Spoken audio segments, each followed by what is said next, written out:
To the back, even third through fifth, you guys, all of you, heading back. Luke chapter 8 this morning, Luke chapter 8. After a week off for worship serve, which was great, we're jumping back into our series, Jesus for Everyone, and we're going to see that theme come out again like we have almost every week we've been in this book.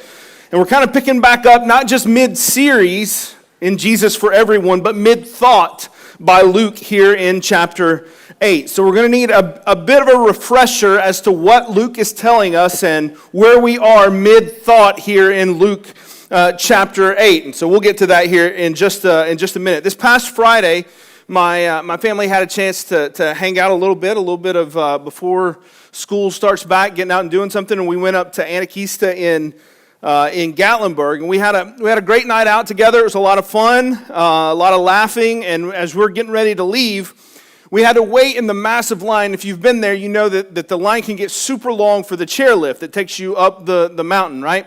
We had to wait for the chairlift, and in the course of that, as we're kind of standing in line, Isaiah and I got into a bit of a disagreement about which chair we would get. Details aren't really that important, but what you need to know is that it led to a $5 bet.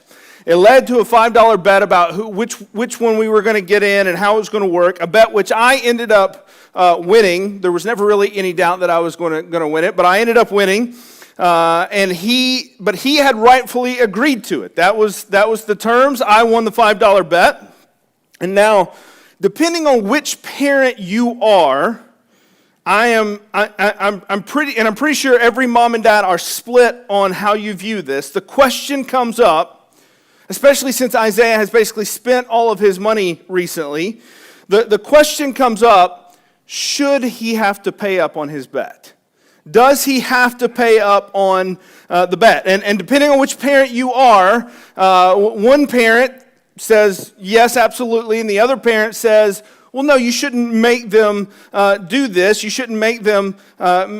See, one school of thought says that he needs to learn his lesson and not make dumb bets. Because if you make dumb bets, then you win dumb prizes, and you have to pay up and learn your lesson. This is a failure that you can learn in this moment over $5 that will impact you for the rest of your life. This can teach him that gambling is dumb and you shouldn't do these kind of things, like losing $5 or more if you do this kind of stuff. A bet's a bet.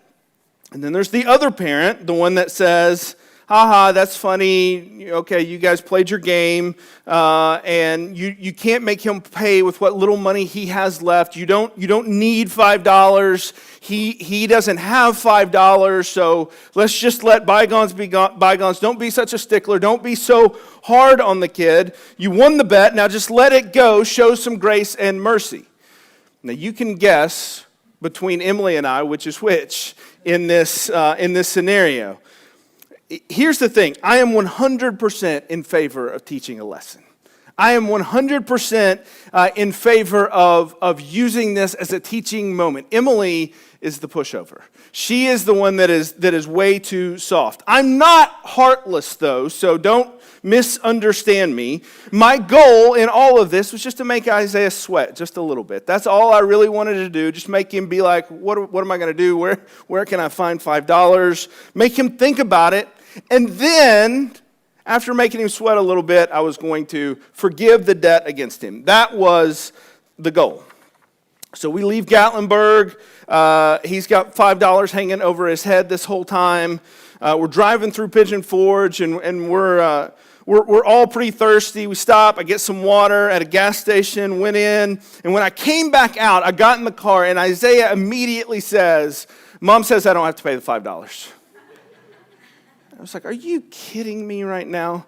That's the first thing he says as soon as we get in the car. I was shocked. I'm not sure what Mom has to do with any of this. I'm not sure how she factors into this equation at all. She's not the one that owes the money, nor is she the one that is owed the money. She has no jurisdiction in this matter as far as I'm concerned. She does not get to decide whether or not he pays the $5 back or not. I was not happy at all because she had spoiled my chance both to teach a lesson and to show some grace.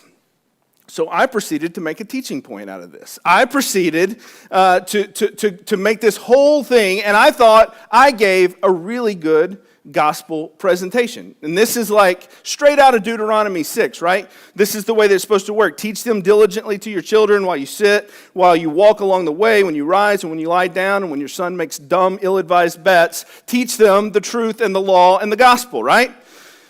I think that's the Message version of that. But so it says, I began to explain in the midst so we pull out from the gas station, and I begin to explain that the only person that can offer forgiveness is the person that has had the offense committed against them, is the one that is owed something. That's the only person that can actually offer the forgiveness. She can't do it. Only I could do it. That the aggrieved party is the only one that could then offer forgiveness and forgive the debt.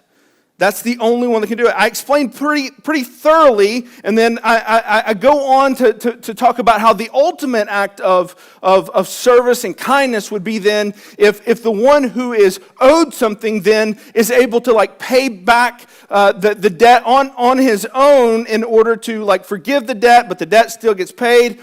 The analogy got a little wishy-washy at some point in there, but I did pretty good for a while with this. I thought it was a great gospel presentation. I was pretty happy with myself, and I really kind of got on a roll, and at that point, very satisfied with myself and the job that I had done teaching this lesson that was taken from me by my pushover wife. I turned to look at Isaiah, see him in awe of this explanation that I had just given, and amazed at the grace and the love that God has for us.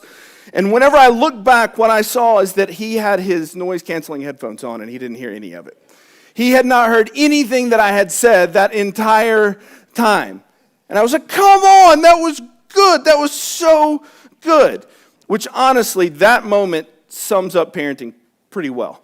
And I was like, you gotta be kidding me. He had not heard anything. And immediately when that happened, I told Emily, I said, I know how I'm starting my sermon on Sunday.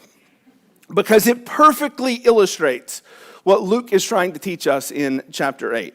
He's telling us that if we have the faith to listen, the faith to pursue, the faith to believe, the ear to hear, if our ears are open, then God will speak and we will hear him if we are listening.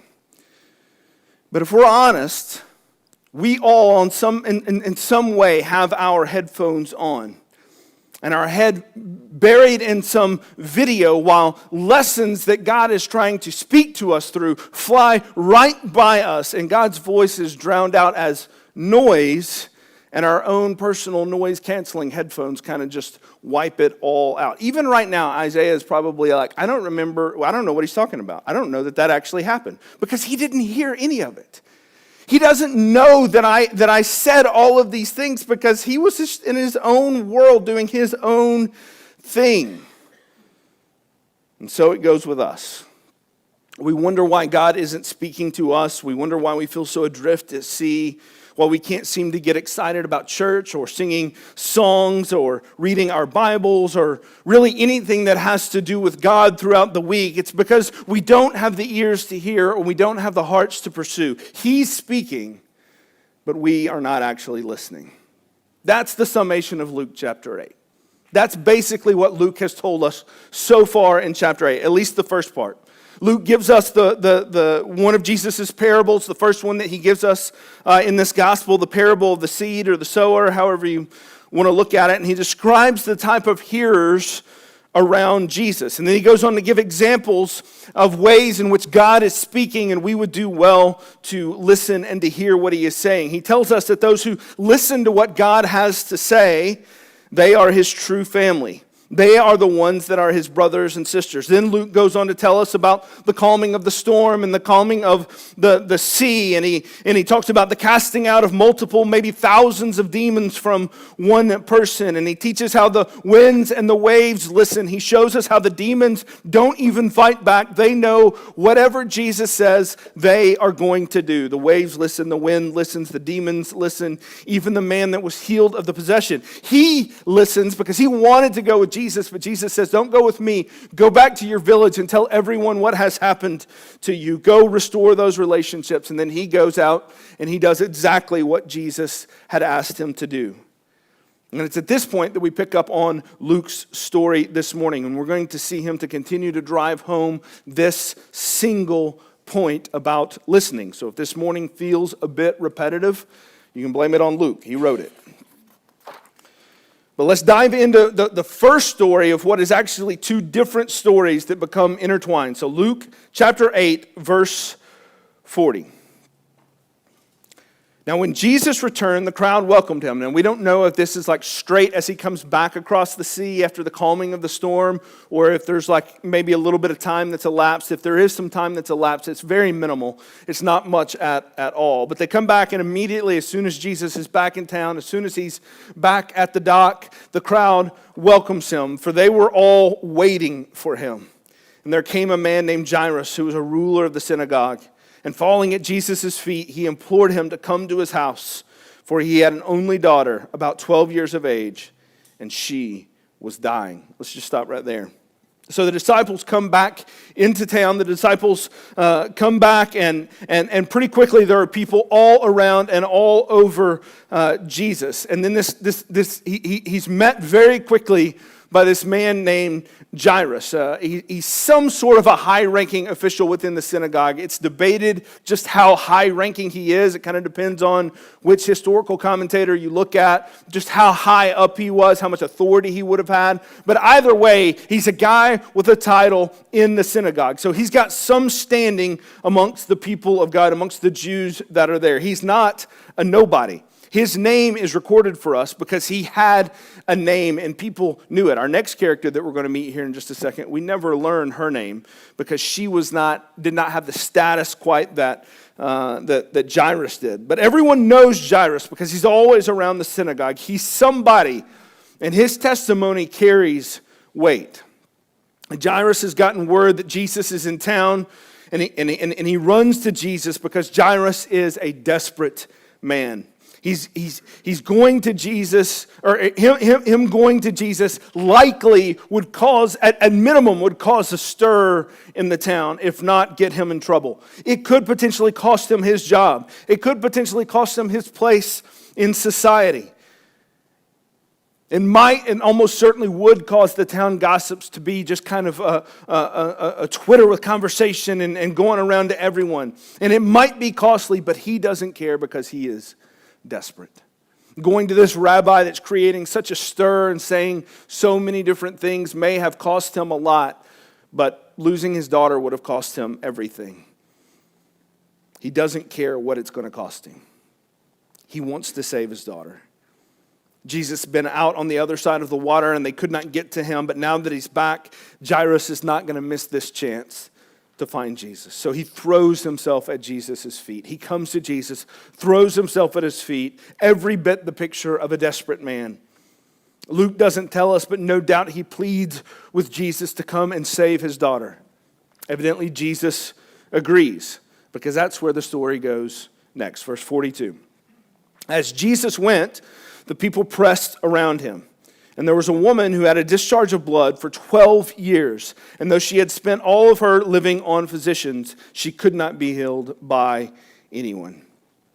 Jesus' miracles at this point have become so widely known in this area that he draws a crowd wherever he goes. He can't go anywhere. He can't move and do anything without having a crowd. And when you put a well-known person like Jairus in the middle of what is happening to this now well-known rabbi who is performing miracles all over the place, the crowd is even larger than it has been before. They want to know what's going to happen. The ruler of the synagogue's daughter is dying, and Jesus is supposed to be the guy that can fix all this. So this is a tense moment. The crowd is growing. There's an entourage around Jesus. They're pressing in around Jesus. And among the crowd is a woman. We don't get to know her name. We don't get to know her name because no one knew her name, because she was a nobody. She was an outcast. She was somebody that society had completely forgotten. She's a woman that had been bleeding for 12 years. 12 years, as long as Jairus' daughter has been alive. It's not specific. It doesn't tell us anything specific, but almost certainly this is specifically a feminine problem for her. And this woman had tried everything to fix this. She had done everything she could. She had spent all of her money on all the essential oils. She had spent all of her money on all of the pyramid schemes and vitamins that she could find to make it better. She had gone to all the doctors. She'd gone to the holistic ones, and she'd gone to the regular doctors. She'd gone to the hospital. She'd gone to everybody that she could think of to figure out, how do I get this to stop? I need help to get this to stop. And she was broke. She had nothing left. She'd spent all of her money trying to make this happen. She had nowhere else to go. No more money to spend. 12 years, almost certainly living alone. The requirements of the law were likely in place to help and care for women and not be a stone around their neck. But in this case, because she just never stopped, because the issue never went away, it had become a stone around her neck. She would have been ostracized from society. She would not have been welcome to worship. She was not welcome to even sit anywhere, because whatever she sat on would become unclean. Much like the leper of chapter 5. If you remember, whenever we talked about the leper in chapter 5, she would have been alone, embarrassed, and desperate. And so into the crowd she goes. Why the crowd? We're not exactly told, but we get hints as we go forward in the story here. We're not exactly told why she goes into the crowd, because crowds are not exactly something she's going to be used to.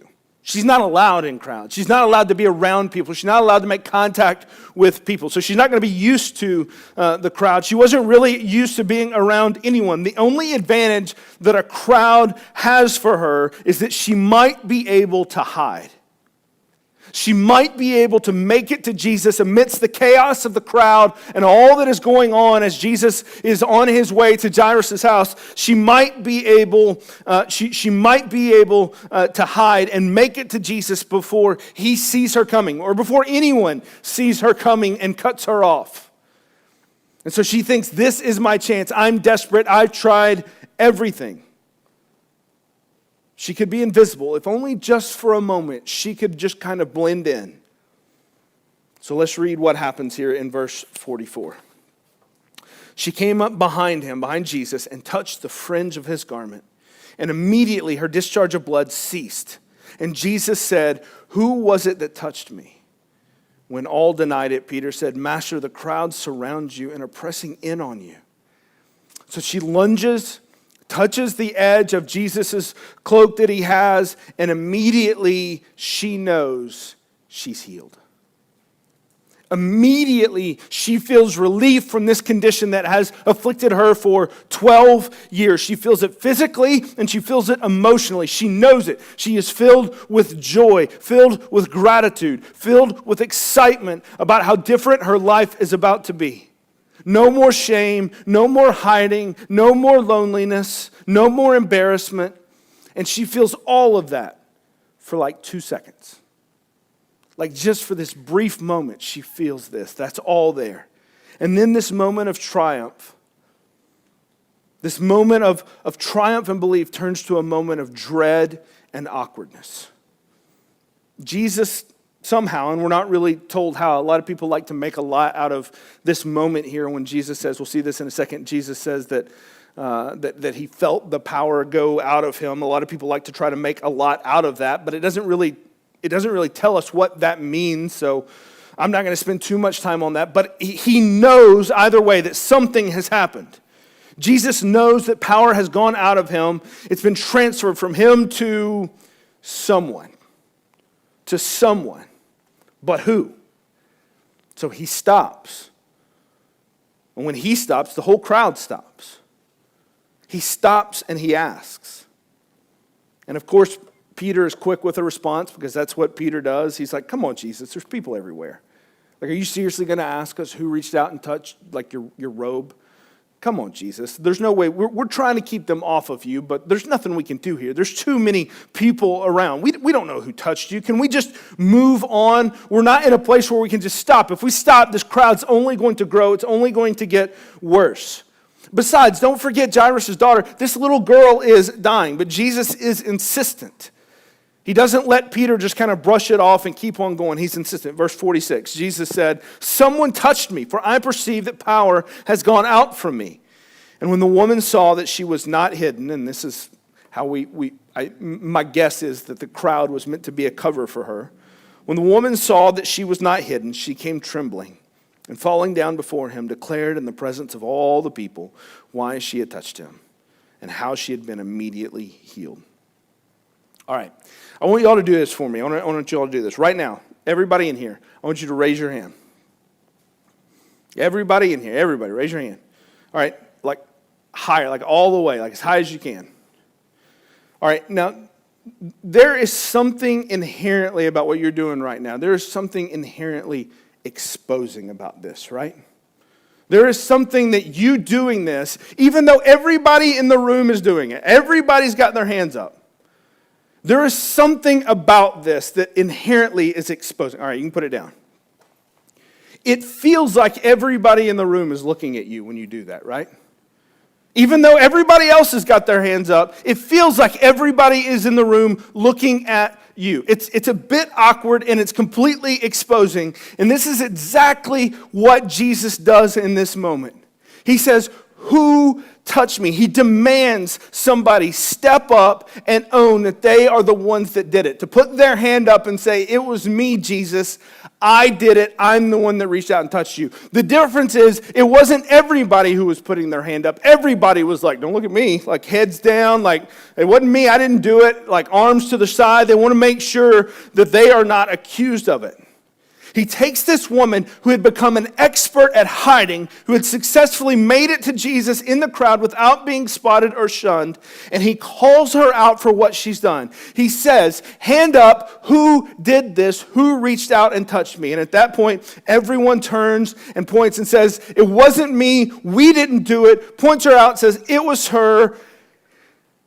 And it's like, okay, she realizes, okay, I can't hide any longer. Like, she's got to put her hand up and be like, "It was me." This is like one of those want to get away commercials. Like, this is where she's at right now. Like, she wants to be anywhere but where she is right now. All eyes on her. She had spent the last 12 years trying to not be seen. And now everyone is looking at her. Her cover is blown. She's been made. And everything she spent years trying to hide is now public for everyone to know. Yes, she knows she's healed, but they don't know that. Her shame and her embarrassment are there for everyone to see. So she puts her hand up.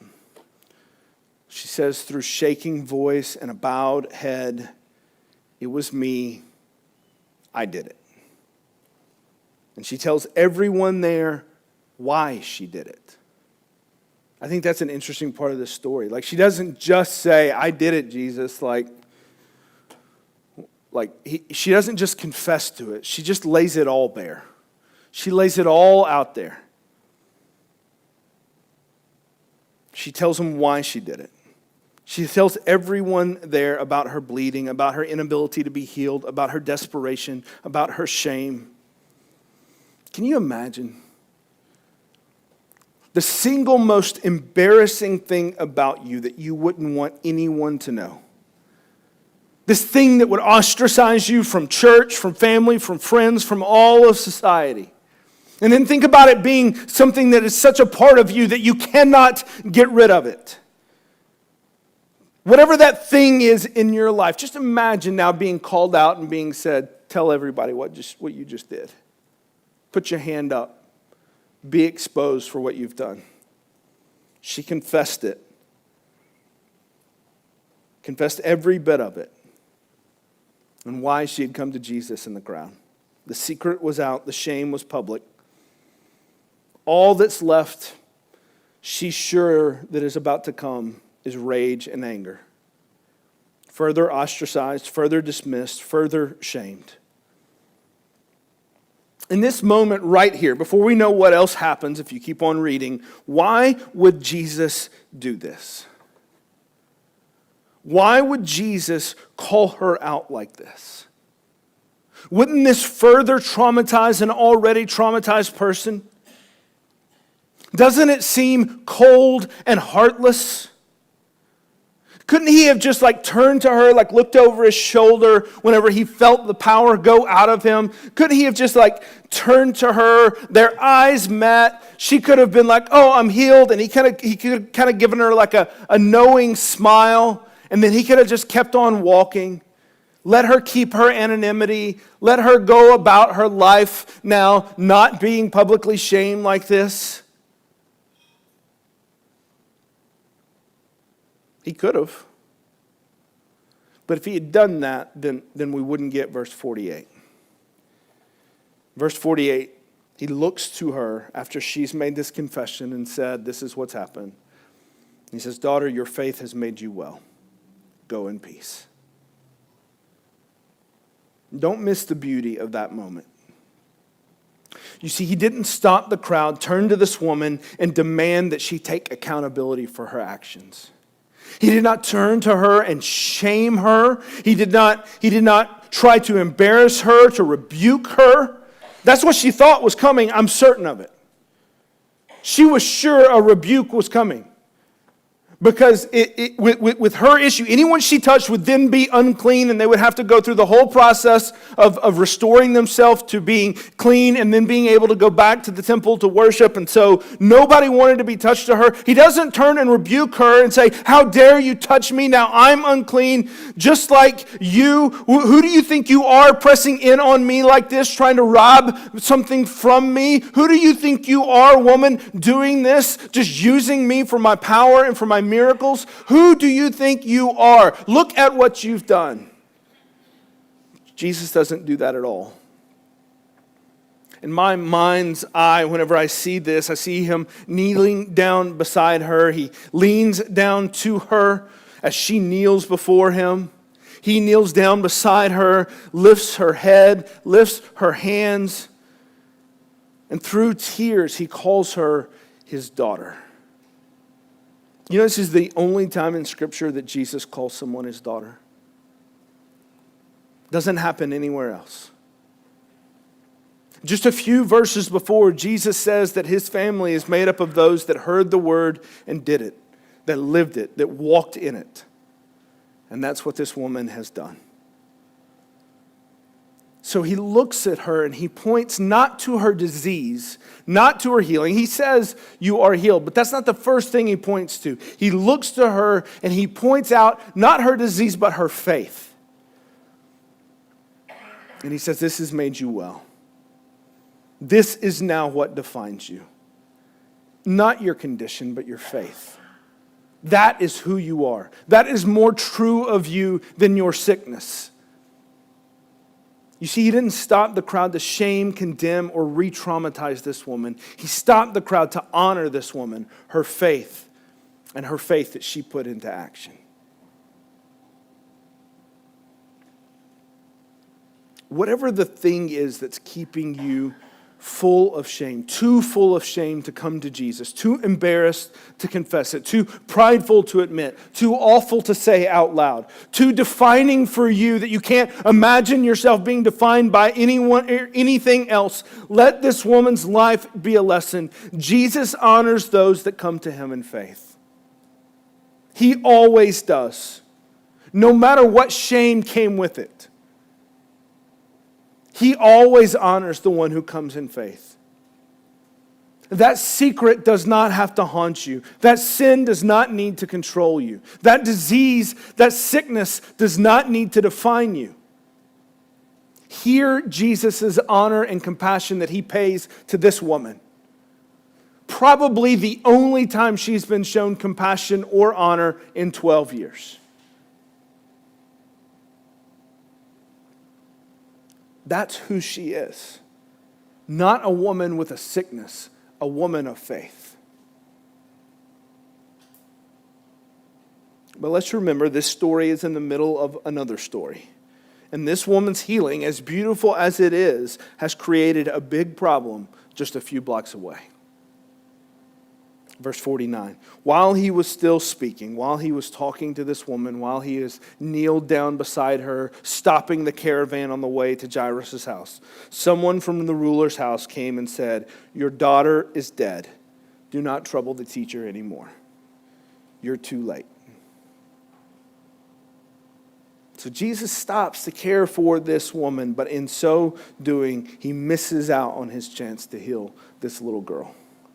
He got distracted. He got taken off task. Unfortunate for Jairus and his family. But the superhero can't save them all. Even the superhero has limitations. Death still happens. He can't stop that from coming. Or can he? Verse 50. But Jesus, on hearing this, answered him, said, "Do not fear, only believe, and she will be well." And when he came to the house, he allowed no one to enter with him except Peter and John and James and the father and mother of the child. And all were weeping and mourning for her. But he said, "Do not weep, for she is not dead but sleeping." And they laughed at him, knowing that she was dead. But taking her by the hand, he called, saying, "Child, arise." And her spirit returned, and she got up at once. And he directed that something should be given to her to eat. And her parents were amazed, but he charged them not to tell anyone what had happened. So Jesus was not going to let a little disruption on the way to a healing stop him from what he came to do. For Jairus believed that Jesus could do this. That's why he had thrown himself to Jesus' feet. Jairus was desperate, and Jesus was here to help. And so he heard that. And Jesus wasn't going to look Jairus in the eye and say, "Sorry, we just ran out of time. There's too much traffic on the way. Couldn't quite make it." No, Jesus goes to finish the mission, to take care of this girl. He gathers in the home with Peter, James, John, Jairus, and his wife. And there's much weeping because this little girl is dead. And Jesus says, "Nonsense, don't weep. She's just sleeping." This is not a misdiagnosis from a doctor that Jesus is saying here. Like, "No, yeah, you missed it. She's actually just asleep. We just got to wake her up a little bit here. Just get her some water, throw it on her face, and she'll be fine." Don't misunderstand. She's dead. But death is not the same vicious enemy to Jesus that it is to us. It's like she's sleeping to him. And they laughed at him. They laughed at him. Now, I'm not sure if this is the disciples that are in the room, if it's the mom and dad that are there in the room. I can't really imagine them laughing. Doesn't seem like a good joke to make at the moment. So I don't know who it is. It might be the professional mourners that are outside the house. Either way, what Jesus said seemed pretty ludicrous to them. Like, "Come on, Jesus. That's a bad joke." But then Jesus did the impossible. He brings her back to life. He says, "Give her a bite to eat." And especially given Jairus' position as the ruler of the temple, it would be a big problem if he went and told everybody what happened. It would only further the pressure that was happening from those that were higher up above Jairus in the kind of the hierarchy of the Jewish faith there. So he says, just keep this one quiet. Don't go telling everybody. And this is not the first time we've seen Jesus do this. His power is not a one-time kind of parlor trick. He can raise people from the dead. Now, perhaps you struggle with this idea. Perhaps it feels a little too fantastical for you. If so, you're going to struggle with the Christian faith. You're going to struggle with what the Bible teaches. There is no Christian faith that does not allow for miracles. Our faith is built on the resurrection from the dead. But remember what our definition of miracles is, especially in the Gospels. Miracles are not when the supernatural breaks into the normal. That's not how we're defining miracles. That's not how we define that, how that works. When something abnormal happens and spectacular happens, that's often how we think of a miracle, is whenever something abnormal happens. But the way that we've defined a miracle, again, especially in the gospel, is that when Jesus supernaturally breaks into the brokenness and the pain of this world and restores one small piece of the world into what it was always supposed to be. So when Jesus performs these miracles for this woman and for this little girl, what Jesus is doing is he's not doing something that is not how it's supposed to be. He's fixing things back to how they should be. Absent sin, absent the brokenness of this world, death should not reign. Disease and sickness should not have dominion. And so these miracles that he's performing, he's not doing something abnormal. He's setting things back to how they should be.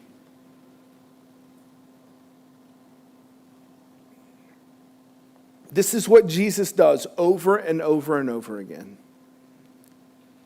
He recalibrates things to how they're supposed to be. If sin had not broken this world, if the brokenness and the all that comes with sin were not there, that's what Jesus does. He sets it straight. Sometimes that's healing women of diseases. Sometimes that's casting out demons. And sometimes that's raising people from the dead. Why? Because sickness and suffering is not how it's supposed to be. Oppression and slavery is not how it's supposed to be. And death was never meant to be just a part of life. Death is an enemy, and Jesus shows us throughout the Gospels that he has the final say over death. Luke's point in telling us these stories is not to convince us to have the faith of this woman or of Jairus. That it would be to misunderstand the story. They were desperate people that had run out of options. That's okay if that's you. That's completely okay if that's you. This woman didn't even want to talk to Jesus. She wasn't necessarily trying to be a disciple. She just knew what he could do. She just believed that he had the power to help her. It's not Jairus' faith that healed or raised this little girl from the dead. It is Jesus. Luke's point here, the message of Luke, is that the wind and the waves and the demons and the sickness and the death all hear the voice of Jesus and they obey. They do exactly what they should. This is his point. What Luke is trying to tell us all throughout chapter 8 is take the headphones off and listen. Take the headphones off and see who this man is. See who Jesus is. Come face to face with him. Don't put him off. Don't keep being distracted by the noise of this world. Don't keep piping in all this outside noise that distracts you, but instead have ears to hear. Listen. And so he gives us this kind of barrage of reasons to listen to Jesus. Because he's over the wind and the waves, because he's over the demons, because he's over sickness, because he's over death. He is over all of these things. He has power over them all. Those are all reasons for you to sit back, stand up, and listen to what he has to say. This is Luke's point.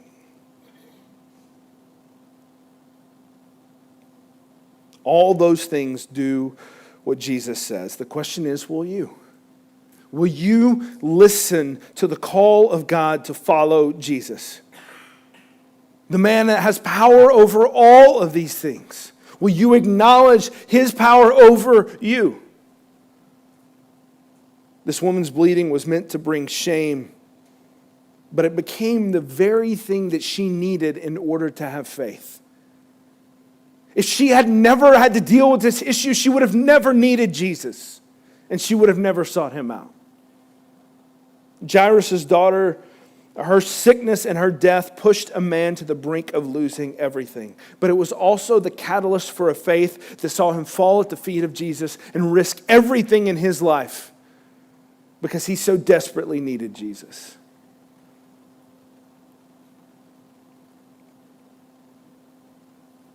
When we get to the end of the book of Luke, we're going to see that this all keeps going. when death is not just defeated for one little girl for just a few years until she eventually died again, but for all eternity through the cross. Through an instrument that was meant to bring pain and shame, the cross, our salvation is secured. What was meant to bring defeat instead brings triumph. What was meant to bring shame instead brings celebration. What was meant to bring death instead brings life. Do you see how all of this works? The storm, the demons, the sickness, the death, all of these things become occasions for Jesus to show who he is. And ultimately, all of that has its fulfillment on the cross and in our salvation. Can Jesus heal today? Absolutely he can. Does that happen today? Absolutely it does. Do we know, is there any kind of like a recipe for how any of this is going to happen? No, every time that Jesus heals people in the Gospels, it looks different, it feels different. The common theme is that Jesus is sovereign over all of it. And the picture that the gospel writers, and then especially when you get further in the New Testament, they keep drawing us back to, is that the ultimate picture that God loves us is not found in whether or not we obtain healing here or whether or not we avoid suffering here. The ultimate picture that Jesus loves us is what he has done for us on the cross. How he defeated death. Not once, like we saw in, I think it was in chapter 6 or maybe chapter 7, where he raised someone from the dead. Not once where he was with Jairus' daughter and he raises her from the dead. Not once whenever he raises Lazarus from the dead. Not just these few times, but when he defeats it for all eternity. And so the question is, for you, do you have ears to hear that? Or will you walk out of this room, put your headphones in, and just keep on going? Will you pop that earbud in where you kind of hear God a little bit over here, but you got the music playing over here, and it's like, we'll decide which one I want to listen to.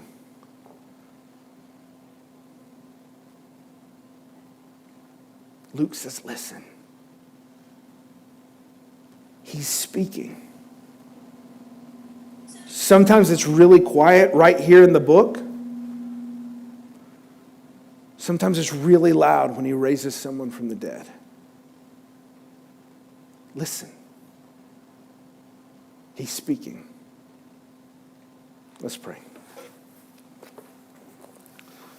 Father, it is our confession that too often, too quickly, we run to the headphones, we put them on our ears, and we drown out everything that is going on around us, and that includes your voice and what you are doing in our own lives and around us. Father, it is our confession that too quickly we are distracted by the noise and everything in this world, and we are not just distracted by it, we drink it in and we make it a part of who we are. Father, I pray this morning that we would hear the message, that we would see the person of Jesus, and that you would stir in our hearts in such a way that we listen. And we would not turn away distracted. It's in Christ's name we pray. Amen. We invite you to respond in worship. You're welcome to stand with us.